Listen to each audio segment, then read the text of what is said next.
Hello everyone, my name's Cliff and welcome back to my channel. This is Cliff's Dark Gems. And if you're new here, welcome for the first time. Today I'm going to count down my top 10 greatest horror novellas and a couple of short horror novels of all time. Stay tuned.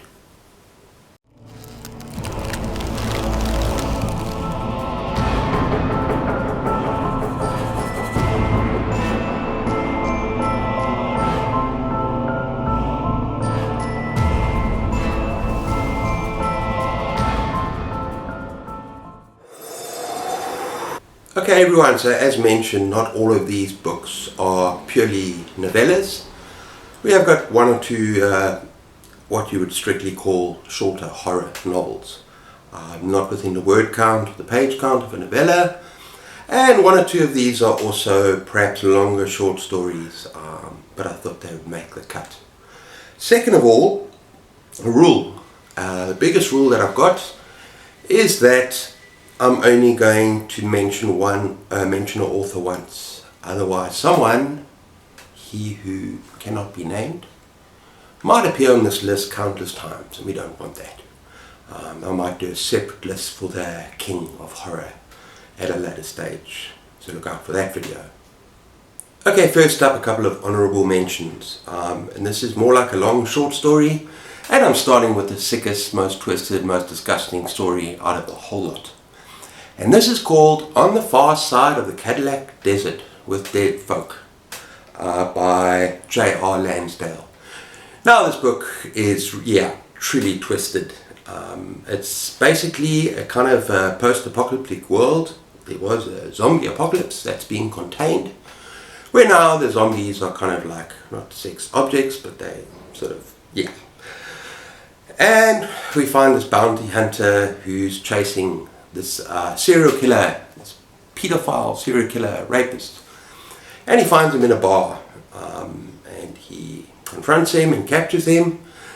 Now this bar is hilarious. There are pole dancing zombies that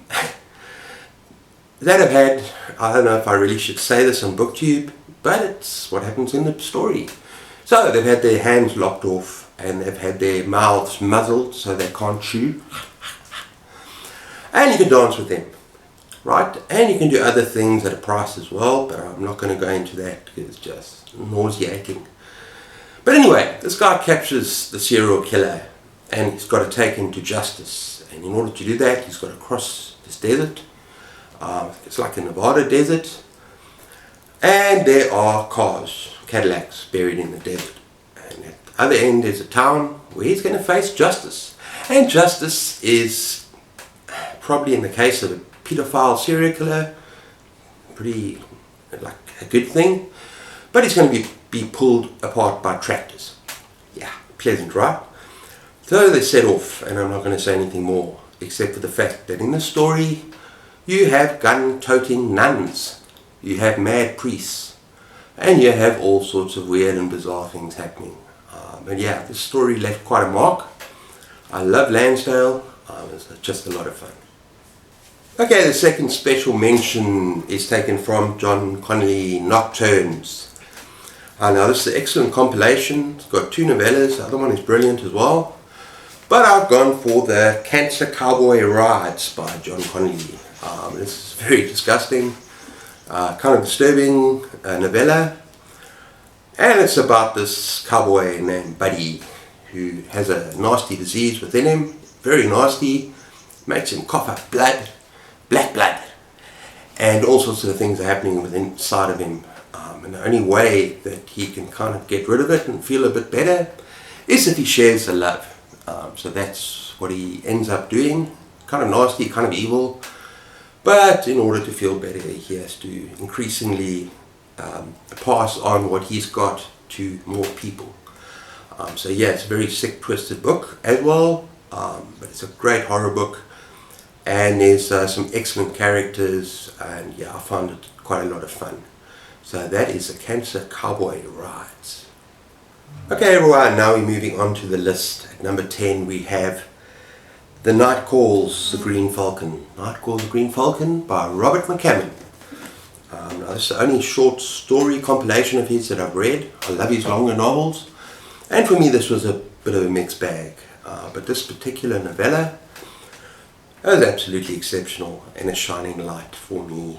And now it's about an older man, aging man, who lives in a derelict apartment, a kind of rundown apartment, and he used to be a TV star. He used to be a handsome TV star, the superhero, the Green Falcon. But now he is kind of washed out. Sorry, there was a fly. And yeah, one night his neighbor gets brutally murdered by an infamous serial killer, and he feels that justice has to be done.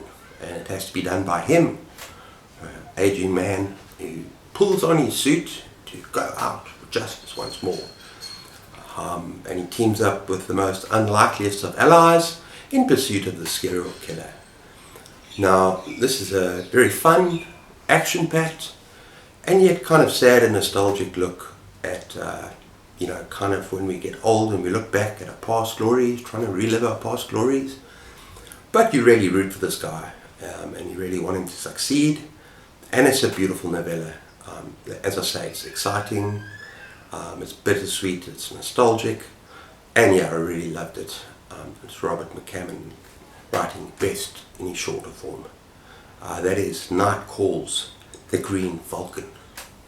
Okay, next up we got Sour Candy by Keelan Patrick Burke. And if you hear a child screaming next door, it's kind of appropriate for this particular book. So let me tell you what happens in the beginning. This guy goes into a supermarket or a shop because he wants to buy candy for his girlfriend. They're going to have a hot night together. And while he's buying the candy, a child starts throwing this immense tantrum, this crazy tantrum with a very haggard looking mother. And yeah, it's kind of upsets everyone in the shop. It's kind of embarrassing. When he eventually leaves the shop and drives off, he gets rear-ended by this mother. This car accident is the first of it. She gets out of the car, approaches him, and says some strange nonsense to him. She then proceeds to step into the traffic and get hit by a car, go flying off the bonnet, and she dies. She gets killed. Things just get very, very, very weird from there. Creepy boy story. But it really goes to dark places. It gets frickin' messed up. And I really enjoyed it. This was my first book by Keelan Patrick Burke, and it won't be my last, and that is Sour Candy. Next up we have The Shadow over Insouth by H.P. Lovecraft. Now, I did a video on Lovecraft last year that I'm going to link at the end of the video, and talk about his writing and my favorite novellas by him. And some of the things that I really enjoy about his writing is that it's just so psychologically tense, and his attention to detail. It's normally a first-person narrator, which is the case of this story as well, and it's just such attention to detail with the surroundings, and what's going on with where he is and so on. Such good pacing, and it becomes unbelievably tense. But although he's so descriptive, he does leave a lot to the imagination, particularly when it comes to the horror and the cosmic horror and the monsters that if you see them, you're going to go mad. So he leaves a lot of that stuff to the imagination, but his writing is still very, very potent and very terrifying. In this particular story, our first-person narrator finds himself in a strange little coastal village. It's sort of derelict, run down, and it contains these inhabitants that look like almost half fish, half human, kind of mutant creatures.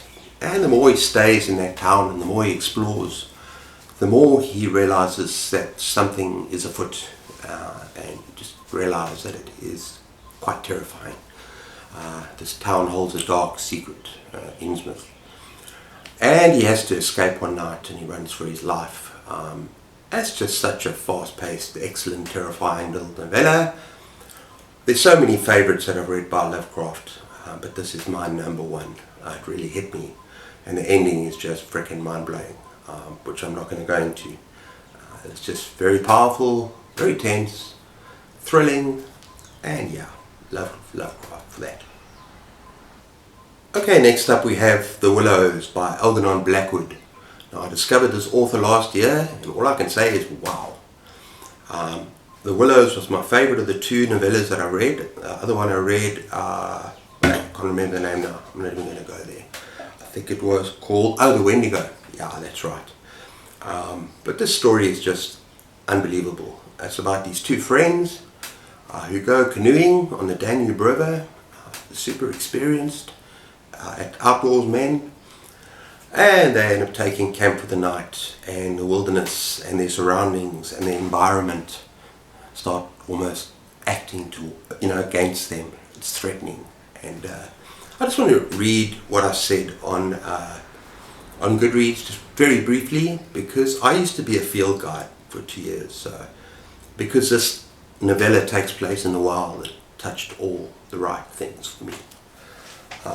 I said, from someone who is no stranger to living and camping in the wilderness, this hit all the right notes for me. So I just said, so atmospheric, creepy, menacing, and downright terrifying.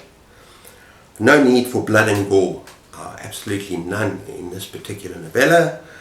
This is intense, psychological, otherworldly horror at its best. So yeah, towards the end of the novella, it does bring in almost like a Lovecraftian thing, otherworldly thing, which I found super effective. So that is The Willows by Algernon Blackwood. Okay, for the next one I've done a full review of, and it's quite popular, but I couldn't leave out We Have Always Lived in the Castle by Shirley Jackson. Now, yeah, this blew my mind. I'm not normally into, what do you call it, a gothic horror. And in fact, the first novel, novella, because it's kind of a short novel by this author, Shirley Jackson, I didn't care for so much, and that is A Haunting of Hill House. But somehow this was just really different. The writing is exquisite, it was creepy, it was unsettling. And in the case of this particular story, I loved the characters. Mary Cat, where are you? Wow, what a eerie, dark, weird character. But this book, yeah, it's about this very weird family living in a very gothic kind of estate that's run past its sell-by date, used to be kind of wealthy. And these characters, this family, or what's left of them, is very, very strange. And they live separate from this little town. The inhabitants of this town can't stand them, they hate them, because they're so different, but also there's something, like a dark secret in this family. Yeah, I'm not going to say more about the plot, but just that later on, cousin comes to visit, and everything changes. But this book is primarily about this eerie setting, the super weird characters, and the writing, which is absolutely sublime and suits the whole gothic thing. So she just does so well with this particular novella. And afterwards I couldn't stop thinking about the ending, which kind of blew my mind a little bit. And yeah, just a gorgeous story. And do yourselves a favour, We Have Always Lived in the Castle by Shirley Jackson. Okay, in fifth position we have something completely different. Definitely not gothic. And that is A Hellbound Heart by Clive Barker. I love Clive Barker, I love a lot of his fantasy epics, dark fantasy epics. But this is just pure, downright horror. And in fact, it's gory, it's nasty, and it's probably some of the best examples of body horror you'll ever find anywhere. And it's about a guy named Frank who's a hedonist, and he searches for pleasure, and he's basically, in terms of the world that he lives in, this world, he's explored pretty much everything in terms of reaching for pleasurable experiences. And he finds this puzzle box that promises him pleasures of the flesh beyond imagining.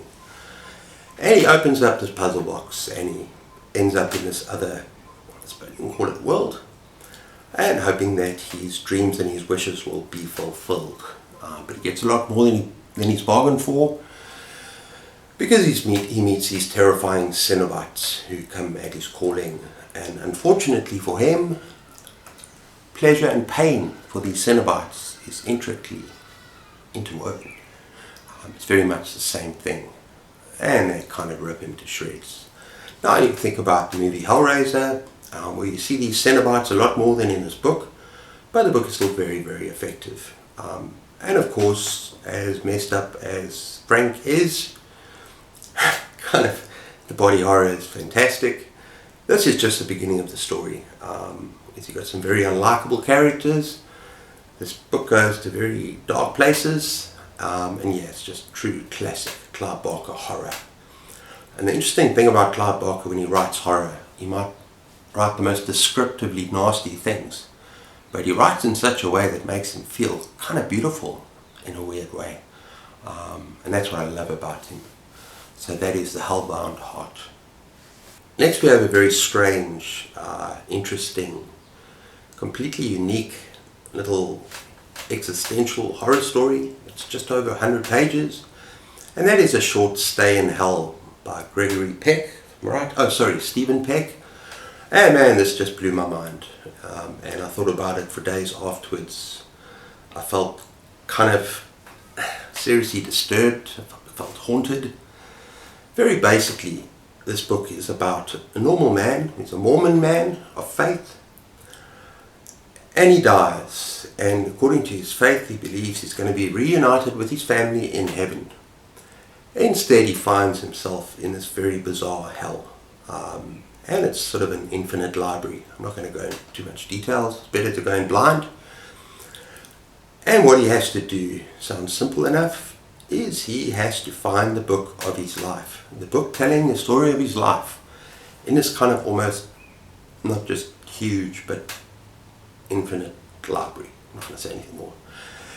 And there are other humans there, not a hell of a lot more. All I can say is that this book will blow your mind. Okay, it may not be for everyone, but the more that I read, I just sunk into the depths of this library and of this story, and there's some serious horror in here, but unlike anything you've ever read. So do yourselves a favour. It's only just over 100 pages, and that is A Short Stay in Hell. Okay, here's another author that I've been raving about over and over again, fast becoming one of my favourite authors, and he deserves more attention. In third place we have Chad Lutsky. He could have easily been in the top 3 or top 4. In fact, my top 4 perhaps interchangeable depending on my mood, but this is how I put them. And Chad Lutsky, I've read 3 of his books so far. All of them have been 5-star, all of them have been different, but I didn't enjoy any of them more than Skullface Boy. This book was just absolutely beautiful, in a weird, twisted way, of course. And it's about a boy, a 16-year-old boy, who has a skull for a face, and he's in a home, he's an outcast, which is a big thing about this book. And he goes off across America to the California coast because he finds out that there's another person just like him with a skull for a face. And so it's a sort of road trip, coming of age story. Magical, beautiful, dark at times, scary, sort of YA, but just so beautifully written. Such interesting characters. He writes characters that are kind of off-center, flawed, but they're kind of colourful. I saw in Goodreads it talks about kind of a Lynchian feel about it, David Lynch, and that's probably very accurate when you talk about Chad Lutsky. You know, more than anything, when I think about his writing, it's off-center. There's something almost dangerous about it, just subtle danger, darkness about it, even when he's describing beautiful things and things that are happening. I just love the way he writes, and he's just such a storyteller. And yeah, I'm going to read everything that this guy has written. Starting next month again, I'm going to definitely get more of this author. So that is Skullface Boy by Chad Lutsky. Okay, I was kind of wondering where I was going to put this number 2 on my list, and I just can't help myself. This book also just blew me away. And it's my first venture into splatterpunk or extreme novels, and that was Gone to See the Riverman by Christopher Trion. And that book haunted me and stayed with me as well. And it's about a woman who's obsessed by a vicious serial killer who basically rips apart women.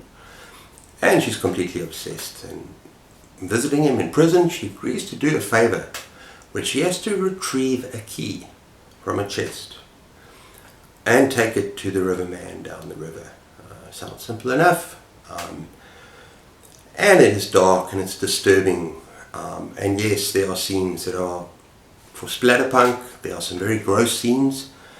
There are some very nasty scenes. But it's done in a way that I didn't think was overly gratuitous.